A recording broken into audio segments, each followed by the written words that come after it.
Ternyata ada perubahan sistematika tes mandiri UGM pada tahun 2025 ini yang membedakan dengan tes-tes mandiri pada tahun-tahun sebelumnya. Lalu apa aja itu? Simak terus sampai selesai. Hello everyone, kenalin, nama aku Faisal Irfan, salah satu founder dari channel Bincang Kampus ini. Yang mana di episode Bincang Kampus kali ini gua bakal ngasih informasi ke kalian semuanya seputar tentang tes mandiri UGM. Wah, ini wajib banget kalian tahu karena kalian tahu sendiri lah, UGM ini adalah top 2 kampus di Indonesia dan semua orang juga ingin masuk di UGM. Dan pasti kalian juga berpikir-pikir kan, kalau misalkan kenapa kita sekarang mikir tes mandiri? Kan tes SNBT aja masih belum keluar hasilnya, kok kita sudah mikirin tes mandiri? Nah, ini buat pelajaran kalian semua guys. Jadi asal kalian tahu kalau misalkan tes SNBT itu bakal menghasilkan dua pilihan. Yang pertama adalah keterima. Kalau keterima, alhamdulillah kalian sudah keterima di kampus impian kalian dan kalian sudah nggak sibuk-sibuk lagi ngurusi tes-tes yang lain. Tapi guys, kalau misalkan kalian keterima di hasil yang kedua, yakni ketolak, apakah kalian bakalan nyerah gitu aja? Ataupun bahkan kalian baru mulai belajar pasca pengumuman itu? Pastinya efisiensi waktu kalian nggak akan maksimal dalam memaksimalkan di tes SNBT itu. Nah, daripada kalian nggak ngapa-ngapain di interval waktu SNBT ini, yang mana kita masih nunggu pengumumannya nih, lebih baik kalian persiapkan dengan baik dan benar tentang tes mandiri ini. Karena kenapa ya? Supaya kalian tuh sudah tahulah jauh perjalanannya. Kalau misalkan kalian besok gagal, kalian sudah siap. Kalau misalkan kalian ketolak SNBT, kalian sudah siap. Makanya kalian harus persiapkan sejak sekarang tes mandiri. Nah, di episode Bincang Kampus kali ini gua bakal bedah tentang tes mandiri yang ada di UGM. Dan setelah saya cek di laman resminya UGM, yang mana tes mandiri pada tahun 2025 ini itu ada 4 jenis ataupun 4 kategori.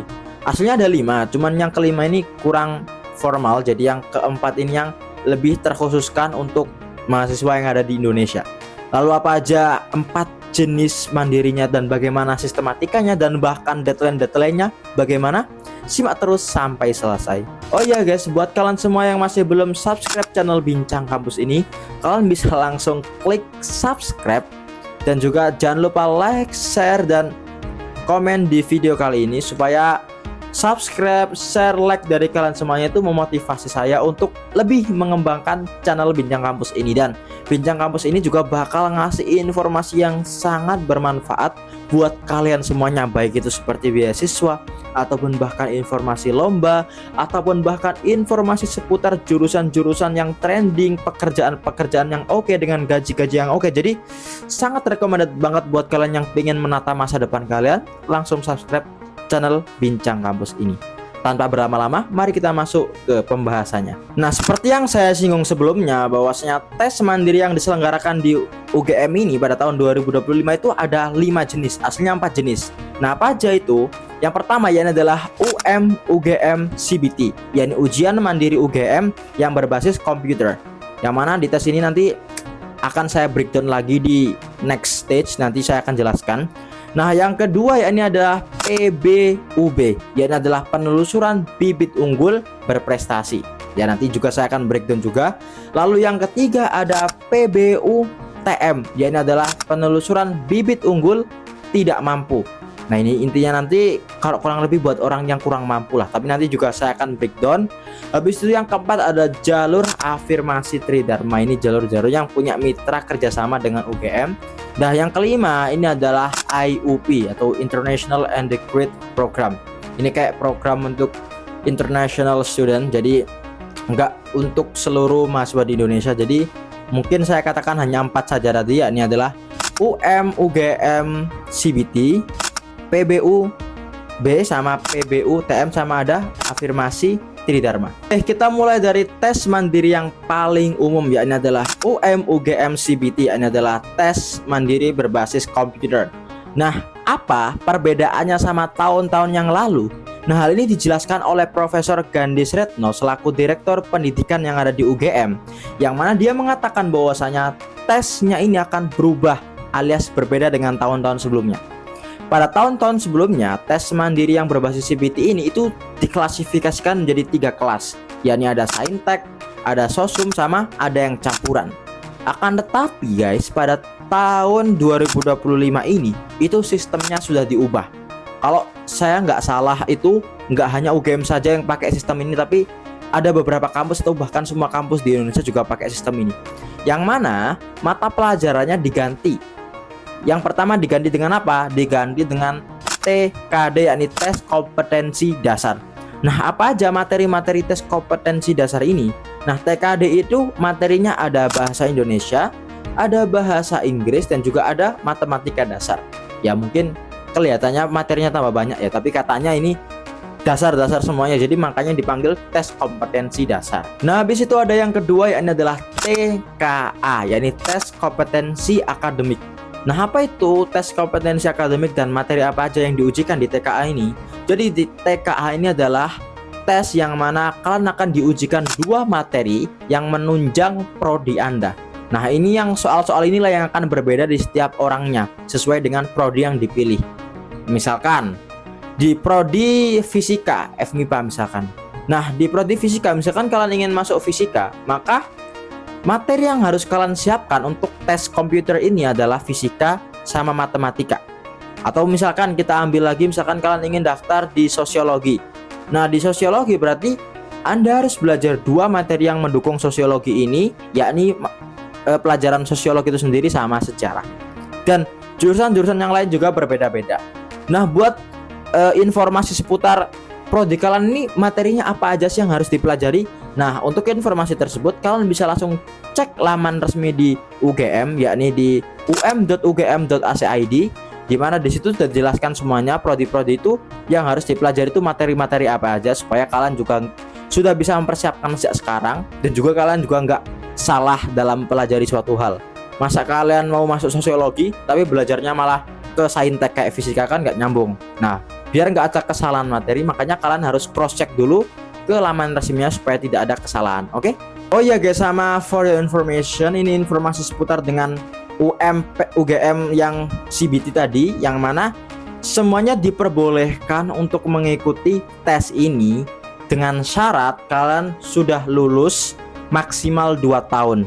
Jadi kalau sudah lebih dari itu sudah tidak diperbolehkan untuk ikut yang CBT ini. Tes CBT ini nggak diperbolehkan, hanya diperbolehkan untuk lulusan tahun ini sama lulusan tahun lalu. Oke, kita lanjut ke tes mandiri jenis selanjutnya, yakni adalah mandiri PBUB, penelusuran bibit unggul berprestasi. Nah, di tes kali ini tuh cukup berbeda sama tes sebelumnya, yang mana di tes ini tuh lebih ketat lagi persyaratannya, alias tidak bisa semua orang bisa ikut. Ada persyaratan-persyaratan khusus yang bisa membuat orang ikut tes ini. Beda lagi sama tes sebelumnya yang lebih umum buat seluruh orang, yang hanya batasannya tahun lulus saja. Kalau kali ini lebih banyak persyaratannya. Lalu apa saja persyaratannya? Yang pertama, yakni Anda harus termasuk 25 besar ranking di kelas Anda. Itu dibuktikan dengan rapot Anda nanti. Pasti kalian berpikir kan, cah, ranking 25 mah gampang. Apalagi kalau misalkan murid di kelas kalian cuma 20 orang, ataupun bahkan kurang dari itu, kan pasti kalian sudah lebih dari 25 orang kan. It's tidak se-easy itu guys. Jadi untuk tes ini tuh masih ada persyaratan tambahan lagi, yang mana kita harus memiliki sertifikat kejuaraan di bidang IPTEK. IPTEK ini bisa dalam berbagai macam hal, seperti kebumian, astronomi, informatika, fisika, kimia, sosiologi, geografi, dan lain sebagainya. Itu minimal kalian harus juara 1 tingkat provinsi. Jadi kalau misalkan kalian juara 2 ataupun juara 3 provinsi itu sudah tidak bisa. Apalagi kalian ikut di level kabupaten, itu tidak bisa, karena di sini persyaratannya minimal juara 1 tingkat provinsi. Kalau kalian nasional diperbolehkan, kalau kalian internasional bahkan dianjurkan. Nah, pertanyaannya apakah cuma sertifikat IPTEK saja? Tidak, masih ada seni dan juga masih ada olahraga. Seni itu include banyak, bisa kayak nari, nyanyi, ataupun bahkan keagamaan itu masuk ke seni juga.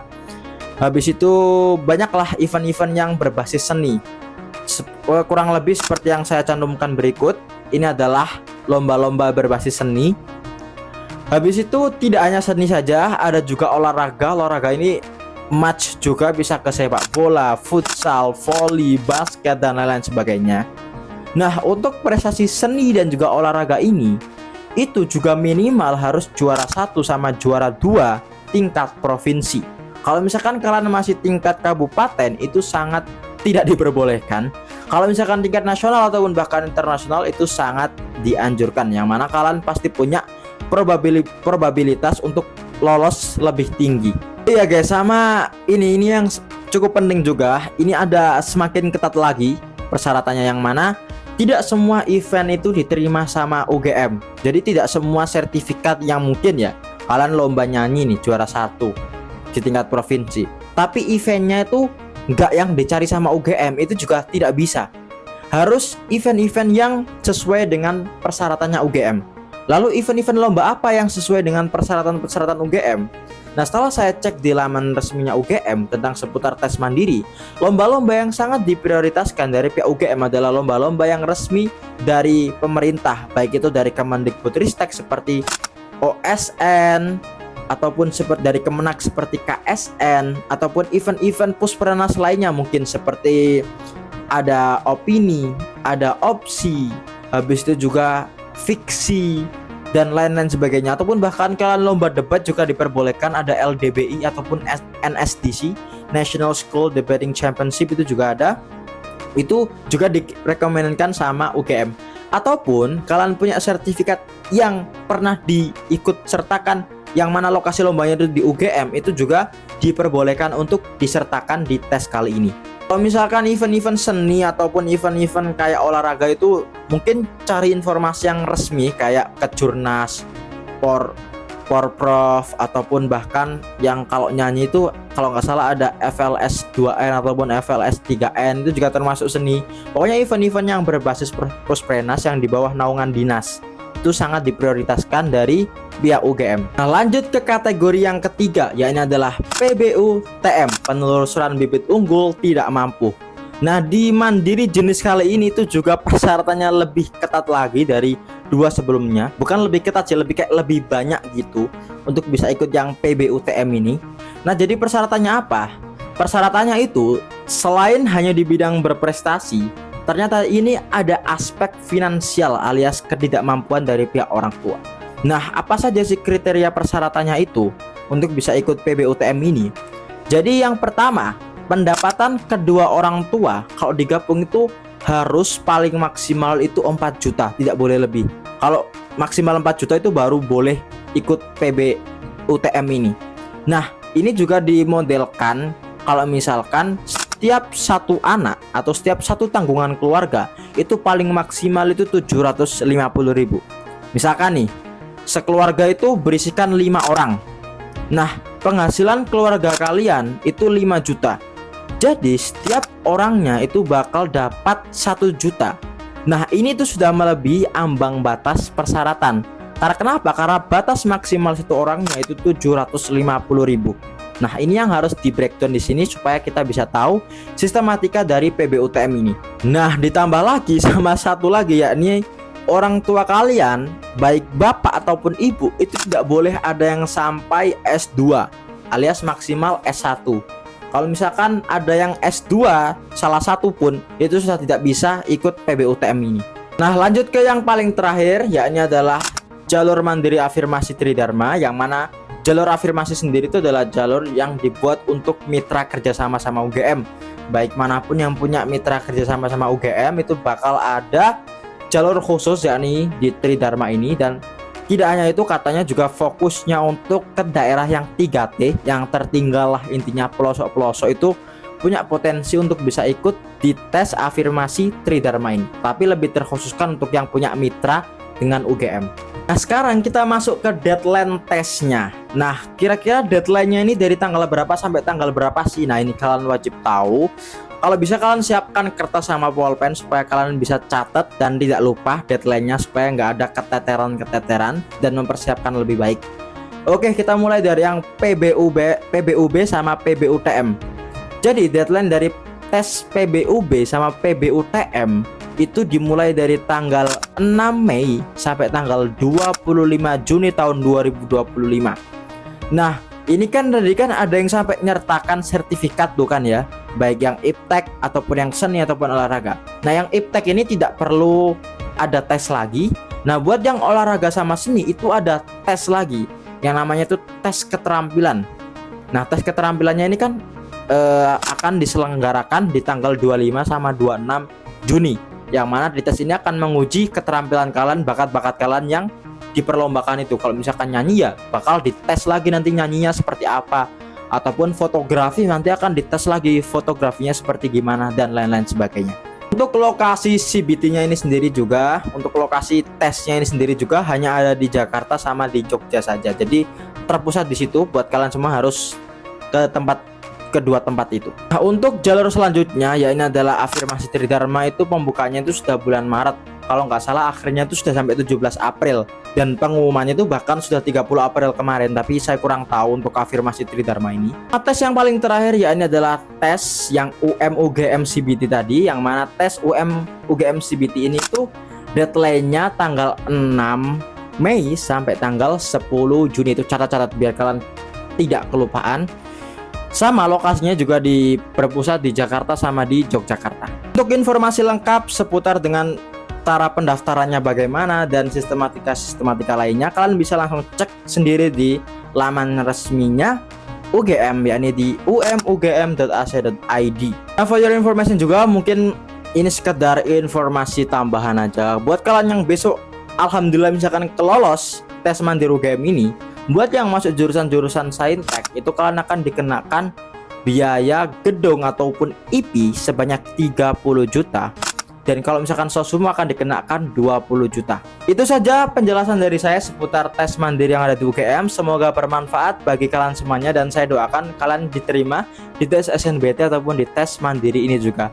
Oke, sekali lagi jangan lupa subscribe channel Bincang Kampus ini supaya saya lebih termotivasi dan bersemangat lagi untuk membuat konten-konten yang bermanfaat buat kalian semuanya. See you next time dan sampai jumpa.